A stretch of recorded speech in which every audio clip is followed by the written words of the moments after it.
भारत की राज्य व्यवस्था एम लक्ष्मीकांत। अध्याय 9 मूल कर्तव्य फंडामेंटल ड्यूटीज।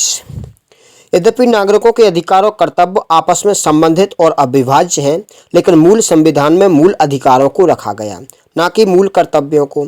दूसरे शब्दों में, संविधान निर्माताओं ने यह आवश्यक नहीं समझा कि नागरिकों के मूल कर्तव्यों को संविधान में जोड़ा जाए। हालांकि उन्होंने राज्य के कर्तव्यों को राज्य के नीति निर्देशक तत्व के रूप में शामिल किया। बाद में 1976 में नागरिकों के मूल कर्तव्यों को संविधान में जोड़ा गया। 2002 में एक और मूल कर्तव्य को जोड़ा गया। भारतीय संविधान में मूल कर्तव्य को पूर्व रूसी संविधान से प्रभावित होकर लिया गया है। उल्लेखनीय है कि प्रमुख लोकतांत्रिक देशों जैसे America, Canada, France, Germany, Australia आदि के संविधानों में नागरिकों के कर्तव्यों को विश्लेषित नहीं किया गया है।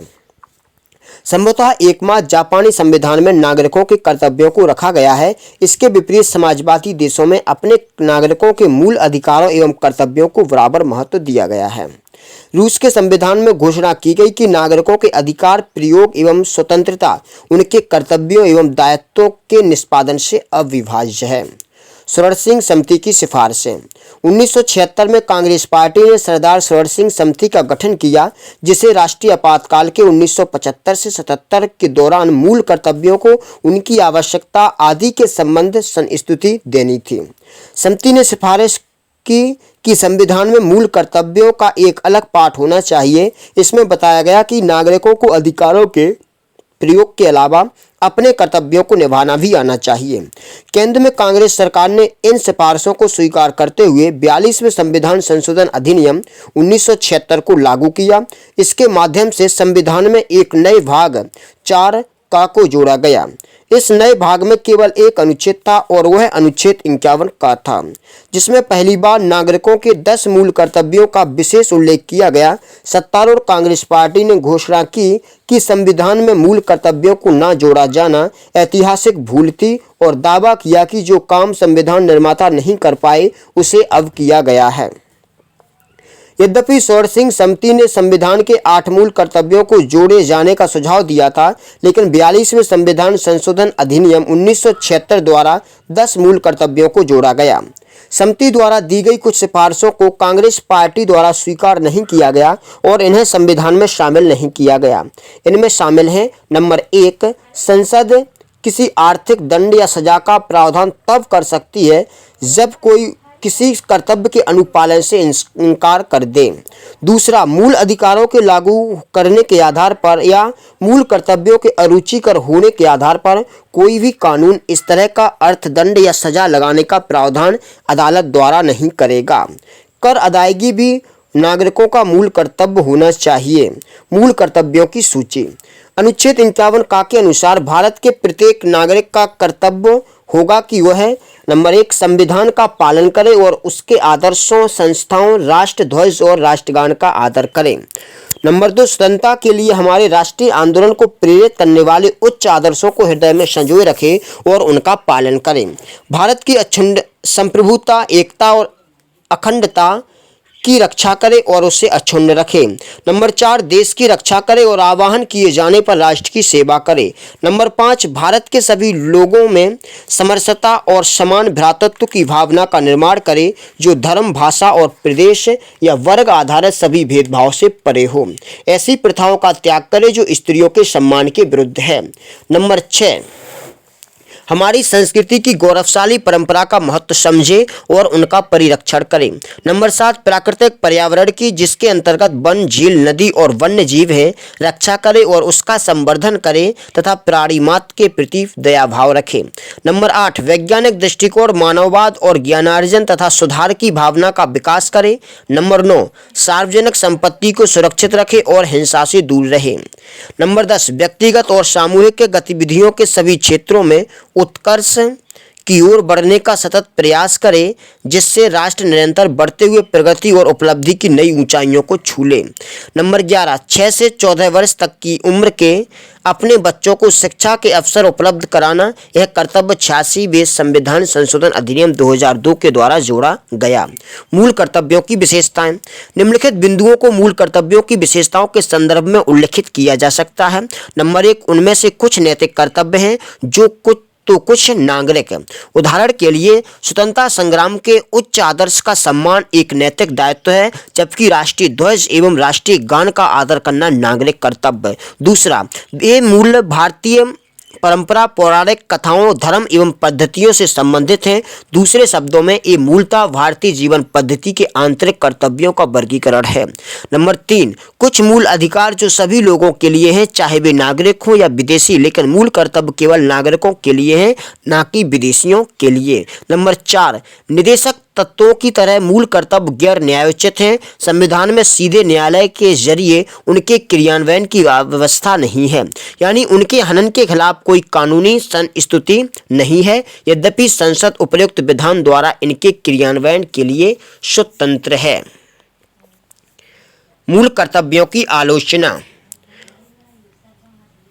संविधान के भाग 4 का में उल्लिखित मूल कर्तव्यों की निम्नलिखित आधार पर आलोचना की जाती है। नंबर 1, कर्तव्यों की सूची पूर्ण नहीं है, क्योंकि इनमें कुछ अन्य कर्तव्य जैसे मतदान, कर अदायगी, परिवार नियोजन आदि समाहित नहीं है। असल में कर अदायगी के कर्तव्य को शोरसिंह समिति की संस्तुति मिली थी। नंबर 2, कुछ कर्तव्य अस्पष्ट, बहुअर्थी एवं आम व्यक्ति के लिए समझने में कठिन है। उदाहरण के लिए विभिन्न शब्दों की भिन्न व्याख्या हो सकती है। उच्च आदर्श, समग्र संस्कृति, वैज्ञानिक दृष्टिकोण आदि। नंबर 3, अपनी गैर न्यायोचित छवि के चलते इन्हें आलोचकों द्वारा नैतिक आदेश करार दिया गया। प्रसंगवश शोरसिंह समिति ने मूल कर्तव्यों को न निभाने पर अर्थदंड व सजा की सिफारिश की थी। नंबर 4, संविधान में इन्हें शामिल करने को आलोचकों द्वारा अतिरेक करार दिया गया। ऐसा इसलिए क्योंकि संविधान में शामिल मूल कर्तव्यों को उन सभी को मानना है जो संविधान में संबद्ध ना भी हों। नंबर 5, आलोचकों ने कहा कि संविधान के भाग 4 में इनको शामिल करना मूल कर्तव्यों के मूल्य व महत्व को कम करती है। इन्हें भाग 3 के बाद जोड़ा जाना चाहिए था, ताकि वे मूल कर्तव्यों के बराबर रहते। मूल कर्तव्यों का महत्व। आलोचना एवं विरोध के बावजूद मूल कर्तव्यों की विशेषताओं को निम्नलिखित दृष्टिकोण के आधार पर स्वीकार किया जा सकता है। नंबर 1, अपने अधिकारों का प्रयोग करते वक्त यह नागरिकों को अपने देश के प्रति कर्तव्य की याद दिलाते हैं। नागरिकों को अपने देश, अपने समाज और अपने साथी नागरिकों के प्रति अपने कर्तव्यों के संबंध में भी जानकारी रखनी चाहिए। नंबर 2, मूल कर्तव्य राष्ट्र विरोधी एवं समाज विरोधी गतिविधियों जैसे राष्ट्रध्वज को जलाने, सार्वजनिक संपत्ति को नष्ट करने के खिलाफ चेतावनी के रूप में करते हैं।